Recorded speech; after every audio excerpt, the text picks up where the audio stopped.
Hello, everybody. I wanted to tell you a little bit about accent and how accent can be used to your advantage.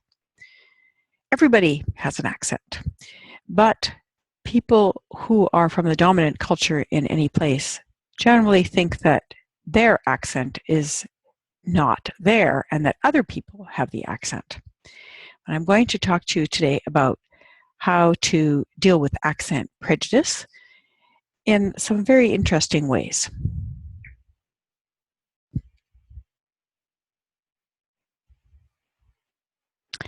So, accent is like the elephant in the room during an interview. In Canada, it's one of the most common topics that employers talk to us about, and it's also one of the most common topics that people mention when they say that they didn't get a job. Not that they are looking for accent to be an issue, but oftentimes accent is an issue. There is a pretty high degree of accent prejudice, and people may not be aware of that they are at a disadvantage if the accent is not the same as the people who are interviewing you. But it doesn't have to be a disadvantage, and I'm going to talk to you about how you can turn that around today.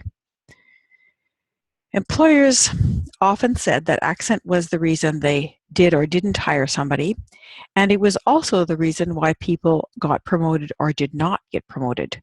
Now, this probably sounds pretty unfair to you, and it is, because people will not tell you that that's what the situation is, and you are being disadvantaged by it unknown to you. But there are some things you can do to turn it around. The most important thing is to name the elephant and turn the negative into a positive. So people might be thinking about accent. As soon as you name it, it helps that elephant to become reduced to something smaller. The first step is your name. You need to be able to say your name clearly and distinctly. It's really common for people to say their name so quickly that the other person can't hear it and process it well enough to be able to understand it. If people can't say your name, they often don't want to go to the next step. So teach people how to pronounce your name, and you can also give them an easy version of it. So you can tell them, my name is, and then say it clearly and distinctly, and have them repeat it back to you. Teach them how to pronounce it. And if they're having a lot of trouble with it, give them an easier version of your name. Afterwards, you can teach them again how to pronounce your name once they know you a little bit better. A good example of that is something that my daughter used to do when she was younger. Her name is Zohreh, Z-O-H-R-E-H. So it's pronounced Zohreh if you pronounce it properly, but of course nobody in Canada could pronounce it that way. So she got used to, at a very young age, teaching people how to say her name. And she would tell people, my name is Zohreh, like Zo as in not zoo, but Zo, and Ray like a stingray. And because she said that, people could remember how to say her name. And she also gave them Zohreh as an easier way of pronouncing it rather than Zohreh, which people could not say. So that was something that she did. Another friend of mine, whose name is Farhad, introduces himself as Fred to his new clients. And once they know him, he says, all the people who are good clients of mine or close friends call me Farhad. And at that point, people are ready to pronounce his name.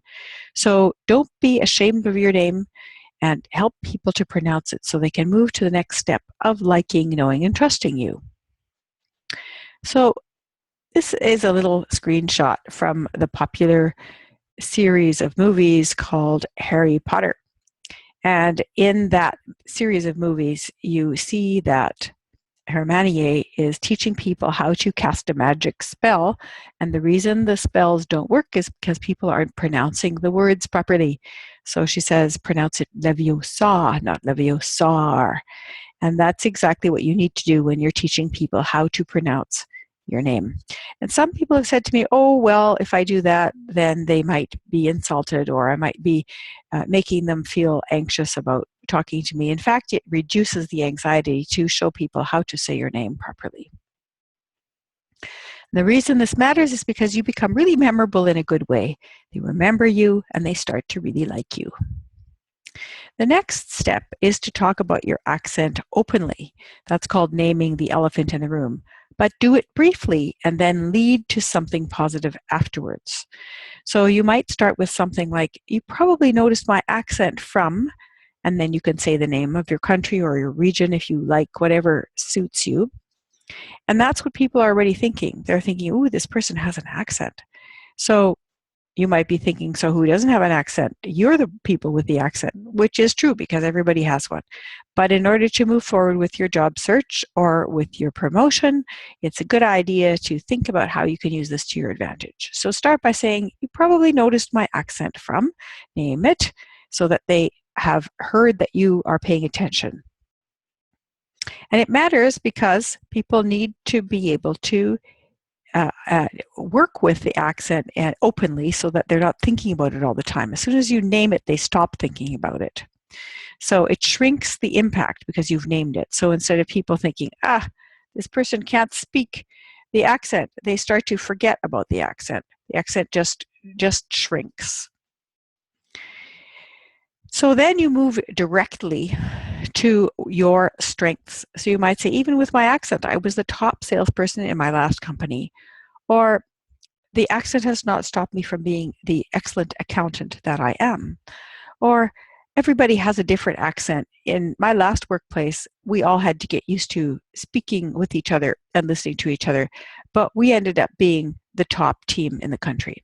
So anything that brings people away from accent towards your work skills is the next most important step. You want people to focus on you, not your accent. And that's the mission. As soon as they think about you and they start thinking about your skills, then you are much more likely to get into the job that you're looking for, or to get to the promotion you're looking for, or to get people to stop thinking about you in a negative light. So what happens is you have moved from not being aware of your accent to them loving your accent and wishing that they could work with someone who had a lovely accent like yours. So the other person goes through this process. They think, an accent. I don't know if I can hire this person or work with this person. Then they think, well, maybe the accent isn't really a problem. And then they think, whoa, this is a very talented candidate. And finally they think, we should hire this person. We really need this combination of strengths. So now there's your process. Say your name clearly, teach others to pronounce it properly, and give them an easy version if you think it will help. And then name the accent, show how your accent did not get in the way of you having superior talents and accomplishments, and keep the attention of the listener focused on you, not your accent. You already know you're an awesome person and that you're competent and you'd be a great hire. But let's make sure that others can see you that way too. So that's all I wanted to talk to you about today. And if you would like to know more, you can certainly go to our website, which is Shift Workplace, where there are a number of interesting things. We also have a YouTube channel. And you can follow us on Twitter and like us on Facebook. So looking forward to hearing from everybody who's listened to this. Have a great day.